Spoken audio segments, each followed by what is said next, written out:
Okay, what is going on, team? Welcome back to another video. So I know one of the biggest obstacles a lot of us run into when we're trying to get in shape, trying to build muscle, lose fat, just overall improve your health and look better is time, right? We all have very busy schedules, between work. You might even have kids also on top of that. So it can be hard to really cut out enough time each day to work out. And I've actually started running into this issue a little bit because I have my first full-time clinical for PT school this summer. So, I'm working like 10-hour days, and it's kind of hard to find time to fit in a normally long workout that I would do. So I've started to employ a few different strategies to make sure that I'm still getting a lot of work in, but in a more time-efficient manner. So I thought in this video, I'd give you guys 7 tips on how to save time in the gym and really more just stop wasting time when you're in there. So without further ado, enough yapping, let's get into it. Number 1, stick to compound movements, right? Compound movements are any exercise that uses multiple joints of the body. That's the definition of it. But really, the main advantage of using a compound movement is that you're gonna be able to stimulate multiple muscle groups with just one exercise, right? So a great example is if you think about doing a barbell squat as opposed to doing a leg extension, right? Barbell squat, you're hitting spinal erectors, glutes, quads, even calves a little bit, traps a little bit, versus just hitting your quads on the leg extension, right? Not that any isolation exercises are bad, definitely not. You guys know me, how much I love my lateral raises, but we do need to be more time efficient with it, right? So if we can cut down on the number of exercises you do in each workout, then you can cut down on the total time of the workout. So save the isolation exercises for when you've got more time, maybe on the weekend, and you can really just, spend like over an hour in the gym just really grinding out. If you're wondering what the best exercises are and the biggest bang for your buck, here's a shameless plug to my other video here on my top 5 exercises to build a great physique. Check it out, and hopefully you can employ some of those exercises and can help you save some time too. All right, number 2, use supersets. So supersets, if you don't already know, is anytime you do 2 exercises back to back without taking a rest between them. Ideally, if you're doing a superset, you want it to be opposing muscle groups, right? So if you're doing a bicep curl, you want to superset it with maybe a tricep push down or a skull crusher or something like that.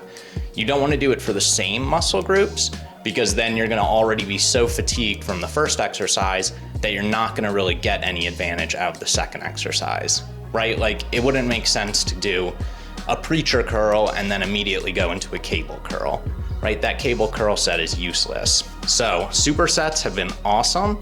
It definitely fits great with upper body exercises and splits. So I've been using them a ton just to save time during my workouts, right? Superset a chest movement with a back movement. That's freaking awesome. Superset a shoulder with like a bicep movement.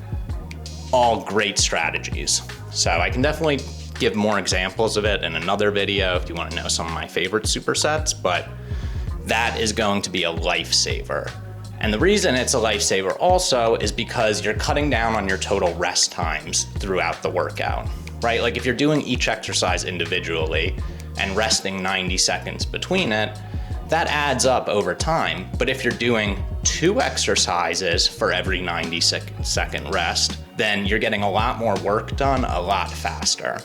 Now, there are some drawbacks to this, right? You'll have a little bit more systemic fatigue on your body during the second exercise, but it's a small price to pay, and as long as you're doing it with exercises where the muscle groups don't overlap, you should be just fine. Okay, number 3, avoid unilateral movements. Now, unilateral movements are basically anything that uses one limb at a time, right? So a single arm preacher curl or a single leg extension, right? All of those use one leg at a time, as opposed to something like a barbell curl or a squat. Those are using both legs, so we call those bilateral. And the real reason that this is gonna save you so much time is because if you think about it, you're literally doubling the amount of time each set takes if you're doing it unilaterally, right? You have to do one arm and then do the other arm, and probably those two arms or each set is gonna take the same amount of time, whereas you could have just cut down on that and literally done it in half if you just did both at the same time. Now, look, unilateral exercises are freaking awesome, okay? Especially if you're dealing with imbalances. I love doing them when I have time. I love a cable lateral raise. I love a single arm preacher curl. They're all great, but if you're trying to get a workout in and you have like less than an hour to do it and you still wanna hit all the muscle groups you need to, then stick to bilateral exercises. All right, number 4. Now, this one's gonna kind of come as a surprise, but use machines as much as possible. This might sound rich coming from a guy who loves free weights and really thinks they're king, and I still think that, but if you're trying to be very time efficient, a machine is gonna just give you a lot of advantages that free weights aren't. For one, the setup is gonna be way easier, right? Like doing a hammer strength chest press, you don't have to get the bench in position, you don't have to like get the bar, you don't have to load the plates on the bar as much as it is on like a hammer strength where it just slides on, or it might have a weight stack that you can just adjust easily. Another advantage of them is that not only are you saving time with the loading and unloading, but they also offer more inherent stability. So you don't necessarily need to do as many warm-up sets, right? Because it's on this fixed curve that you're lifting on, right? The machine is just pressing here. You're not having to stabilize the bar on your way down like you are on a bench press to make sure that the bar path is correct. The machine is doing that for you. So you can really push hard on it without having to worry about the stability demands, which is ultimately gonna cause less fatigue over the course of the workout. And you know, if you're supersetting it with something else, then you're gonna have a little bit more energy for that second exercise in the superset. So another benefit of the lack of stability demands that you need for a machine is you can train at a higher intensity and push closer to failure on each set without the added injury risk you might have with a free weight exercise, right? It's a lot harder to get hurt and like have your shoulder give out if you're pressing on a machine or doing a lat pull down or something like that than it would if you're doing a pull-up or like a bench press and having to stabilize your entire body. So again, it's not gonna provide the same stability benefits. I still think that free weights are the way to go and they're the most optimal, but to be more time efficient, machines are gonna be great. They're also gonna be really great because you can adjust the stack easily. So if you wanna do drop sets or something like that, it's much easier than having to get up, take plates off, or go re-rack the dumbbells, grab another set of dumbbells, right? So that's number 4, use machines. Now number 5, so I kind of touched on this a little bit in my last point, but go for intensity over volume. What I mean when I say that is that we don't want to be doing a ton of sets, right? Not everything needs to be 3+ sets. It's totally fine to do 2 sets of an exercise and push very close to failure. Maybe even on that last or that second set, you go all the way to failure and then bang out some like myo rep match sets or even do a drop set on it to make sure you're really, really stimulating that muscle without the amount of time it takes if you want to do like 3, 4, even 5 sets of an exercise, because all of those then come with the rest periods between them. So say you're resting 90 seconds, that really stacks up over the course of the entire workout. And just to add to that, research does indicate that intensity is essentially king when it comes to building muscle. You need to be within at least 3 reps of failure to really cause adaptation in your body. If you're not getting that close, then sure, maybe you're building some muscular endurance because you're just doing reps, but you're not actually causing enough stimulus for the muscle to want to adapt. So intensity over volume, that's number 5. All right, so I mentioned it already in my last point, but number 6 is gonna be to employ myo rep match sets, or in other words, rest pause sets. So if you don't know what a myo rep match set is, I think it's easiest to explain using an example. So we're gonna do 2 sets of Bayesian curls. First set, we go basically to failure. We stop like 1 or 2 reps shy of failure. Say you get 15 reps. You rest your like 60 to 90 seconds, then you hit your second set, and this is your last set for it. Say you get 13 reps. Okay, so we didn't get to the 15 that we did on the first set, that's fine. What we're gonna do is we're gonna rest 10 to 15 seconds, take a couple deep breaths, and then get back on it, crank out like, 2 to 4 more reps, however many you can, rest another 10 to 15, crank out another 2 to 4, until those mini sets have totaled the number of reps you hit on the first set. So until you've hit 15 total reps from the sum of those mini sets, right? So say you get 5 mini sets of 3 reps, then you're hitting that 15. This is a great way to just really make sure you're squeezing every last bit out of the muscle, especially if you're only able to get one exercise in for that muscle group. Again, another advantage of using a machine, because you can easily rack and unrack, right? Bench press with the barbell, you're getting set up, you're gonna rack it, then come back, sit up there, have to set up again, and before you know it, it's like 20 or 30 seconds between your little mini myo rep sets. So machines are great for that.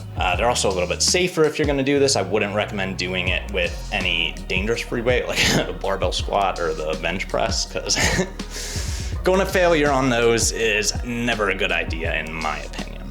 All right, so lastly, if you are very, very crunched for time, right? So say you only have 20 minutes to work out, do a circuit.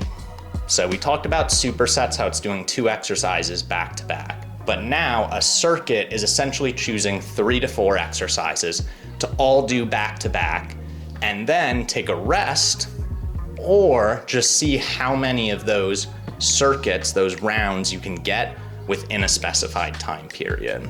The important thing here, like with the supersets, is to make sure that none of the muscle groups are overlapping in the exercise you choose to include in the circuit. Right? Like we're not gonna do a squat into a leg extension, into a leg press, right? That would just be pointless. Same thing I made about the supersets, the second 2 exercises there are gonna be useless. Your quads are already gonna be fried from the barbell. So I'll give a few examples of some circuits that I've used when I'm really, really crunched for time, or when I just don't have a lot of equipment available. One that I really like is doing a squat into a push-up into a pull-up, right? This is basically a total body workout if you're just doing those 3 in a circuit. Squats, you're hitting the legs. Push-ups, you're hitting chest, front delts, little triceps. Pull-ups, you're hitting basically your entire back and a little bit of arms. But again, you could sub that for a chin-up. I see my other 5 best exercises for a great physique video. But none of those overlap in muscle groups. So my squat isn't gonna really impact my push-ups as much as, if I had done a fly and then gone into a push-up. I'm gonna be gassed. So that's a great example. Another one that's good for a finisher, and this kind of goes against my point of compound movements, but there are certain muscles that you kind of need isolation to really impact directly. But one that I'll do is a dumbbell lateral raise into a dumbbell incline curl into a dumbbell skull crusher, right? I can just use the same weights. I'm gonna get different number of reps for each of those exercises, because not all of those muscles are gonna be exactly the same strength, but that's gonna make sure that I'm hitting literally the entire arm, right? Because I'm hitting my shoulders here, I'm hitting the biceps, I'm hitting the triceps, and there's not gonna be a lot of carryover fatigue. The most fatigue you're gonna get from that is literally just your grip trying to do that. One last point about circuits, however. They are not going to be optimal for building muscle. Your body needs a certain amount of recovery between sets to perform optimally, right? Like, I probably wouldn't go under 90 seconds normally for any compound lift, but in a circuit, you just need to get the volume in, right? It's better than not doing any of that, or if you had just done a squat and then not done any push-ups or pull-ups, right? Because then you're just hitting your legs. You're missing out on all those upper body muscles. So don't let perfect be, what is the expression? How does it go? I think it goes, Don't let perfect be the enemy of good or something like that. Anyway, the point is, you don't have to be perfect to still make progress. Everything doesn't need to be optimal for you to make gains. The most important thing is that you're showing up consistently and getting the work in. Your body will respond to that, and you'll be able to see progress in both your physique and your overall health. And lastly, this isn't exactly a tip, but it's more of a mentality thing when you're crunched on time. And I think you can run into that if you're someone, I encounter this a lot, someone who really loves the gym and just loves working out. It can be frustrating to have life eating into that time that you really enjoy and find very peaceful. But just remember, something is always better than nothing. It's better to have done a 20-minute workout than to have not worked out at all that day. Even if you're just maintaining the muscle you have for this period of time, it's not gonna be forever. And you wanna at least not be taking steps backwards when you're really, really busy in life. You wanna even just be taking quarter steps forwards. So these are all great tips that are gonna help you do that, save more time. And we all have busy stuff, busy lives. We don't want to be spending 2 hours in the gym every day, even though I certainly have in periods of my life done that. Talking about you powerlifters. So let's just recap. 7 tips to save time during your workouts and be more efficient. So number 1, stick to compounds. We already talked about how it's more efficient to hit multiple muscle groups in one exercise than have to do many exercises just to hit each individual muscle group. Number 2, supersets. So superset opposing muscle groups, make sure that their muscle groups don't overlap. That way you're cutting down on rest times between them, right? Instead of waiting 90 seconds between each set of your bench press, you're getting a bench press and a pull-up in and then resting 90 seconds. And that time you save will really add up over the course of the workout. Number 3, avoid unilateral movements. So again, it's not rocket science. You guys understand. If you have to do one arm at a time bicep curls and then do the other arm, it's gonna take twice as long as if you just did them at the same time. Simple arithmetic. Number 4, use machines, right? This was the one that's kind of goes against what I preach a lot about the advantages of free weights, but machines are gonna be great. They don't take as much time to load and unload. Generally, you don't have to warm up as much. They're much more conducive to doing like drop sets or rest pause, like myo rep match sets. And they're a little bit safer, so you can push closer to failure because you don't have those stability demands. An added benefit is that's also reducing the total systemic fatigue on your body and might make you a little bit more rested for whatever the second exercise is in that superset. Number 5, intensity is more important than volume. 2 hard sets for a muscle group is gonna be enough to stimulate growth. Will it be optimal? Not necessarily, but will you still make progress? Absolutely. So don't think that everything needs to be at least 3 sets and then you're like, okay, well I only have time now for like 4 exercises instead of 6 because I didn't want to do just 2 sets for some of them, and then you're ignoring a couple muscles altogether. So number 6, I don't have 6 fingers, so here.